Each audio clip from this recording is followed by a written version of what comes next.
একদা এক কৃষক ছিল যে অনেক পরিশ্রম করত, কিন্তু তার ভাগ্যের চাকা ঘুরছিল না। একদিন সকালে তার মুরগি একটি অদ্ভুত ডিম পাড়ল। ডিমটি ছিল সাধারণ ডিমের চেয়ে অনেক বড় এবং চকচকে। কৃষক ডিমটি দেখে খুব অবাক হলো।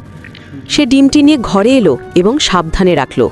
কয়েকদিন পর ডিমটি ফেটে একটি অসাধারণ সুন্দর সোনালী রঙের মুরগির ছানা বেরিয়ে এলো। ছানাটি দেখতে যেমন সুন্দর, তেমনি তার আচরণেও ছিল মায়া। কৃষক ছানাটিকে খুব যত্ন করে বড় করতে লাগলো। সোনালী মুরগিটি বড় হয়ে প্রতিদিন একটি করে সোনার ডিম পাড়তে শুরু করলো। কৃষক সোনার ডিমগুলো বিক্রি করে ধীরে ধীরে ধনী হয়ে উঠল। তার আর কোনো অভাব রইল না। গ্রামের সবাই তার সৌভাগ্য দেখে বিস্মিত হলো। কিন্তু একদিন হঠাৎ করে সোনালী মুরগিটি খুব মন খারাপ করে কাঁদতে শুরু করলো। কৃষক কারণ জিজ্ঞেস করলে মুরগিটি বলল যে সে দুঃখিত, কারণ এত ভালো গল্প বলার পরেও কেউ ভিডিওটিতে লাইক ও সাবস্ক্রাইব করেনি।